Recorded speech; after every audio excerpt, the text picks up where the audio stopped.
Madam कितना समय है उसी अनुसार बोलेंगे। 1 मिनट, 1 घंटा, 1 3 minute. Thank you so much chairperson. सबसे पहले मैं देश के पहले प्रधानमंत्री जवाहरलाल नेहरू जी की पंक्तियों से शुरू करना चाहूँगी। 75 साल बीत गए पर उनकी आवाज़ अभी भी गूंजती है, उनके शब्द अभी भी हमारे कानों में गूंजते हैं। Long years ago we made a tryst with destiny, and now the time comes when we shall redeem our pledge, not wholly or in full measure but very substantially. Ma'am, हमारी जो इतिहास है महिलाओं का, जब हमारा संविधान बन रहा था तो संविधान में कॉन्स्टिट्यूएंट असेंबली में ये चर्चा हुई थी कि क्या महिलाओं को आरक्षण मिलना चाहिए। वहाँ पे जो 15 महिला सदस्य भी थी, उन्होंने उसको खारिज कर दिया था। उन्होंने कहा था कि equality will be the basis of our constitution. Baba Saheb Ambedkar ji ने एक ऐसा विजनरी कॉन्स्टिट्यूशन हमें दिया जहाँ पे महिलाओं को इक्वालिटी और समानता का उनको समानता की ज़िंदगी दी।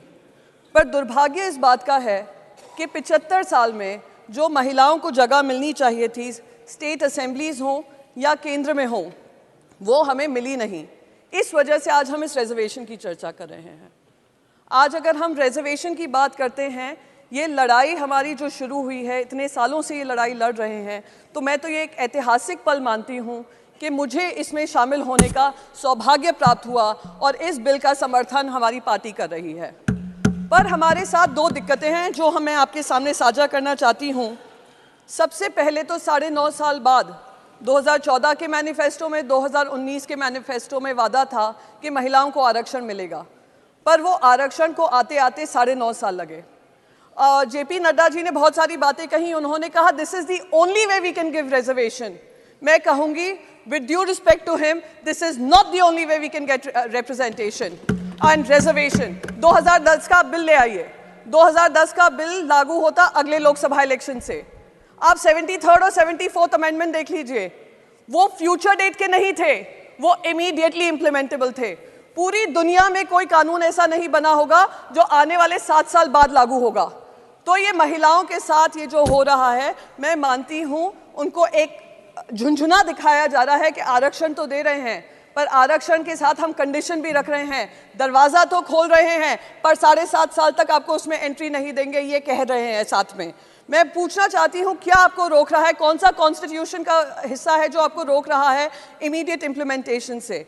तो दुख इस बात का होता है कि हम लोग जब बात कर रहे हैं रिजर्वेशन की, पूरी तरीके से जो आज मिठाई बांटते और खुशी होती है हम सब महिलाओं में, उससे हमें वंचित किया जा रहा है। प्लीज माननीय सदस्य, मैं बस आपका समय समाप्त हो गया। जी जी मैम, 1 मिनट में खत्म कर दूंगी। आप लोगों से ज्यादा समय नहीं मांगूंगी, ना उम्मीद है। बस जाते जाते एक चीज कहूंगी कि जो 2010 का बिल था उसमें लेजिस्लेटिव काउंसिल्स में भी महिलाओं के लिए आरक्षण था।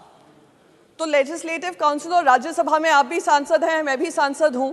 जितना लोकसभा में उन महिलाओं का रिप्रेजेंटेशन है, राज्यसभा में नहीं है। माननीय तो सदस्य, आपका समय होना समाप्त हो चाहिए। गया। बस इसी बात को कहते हुए मैं इसको वेलकम करती हूँ, मैं इसको सपोर्ट करती हूँ और एक ऐसा ऐतिहासिक दिन हम रचने जा रहे हैं, उसको मैं आप सभी का जिनने सपोर्ट किया है आभार व्यक्त करती हूँ।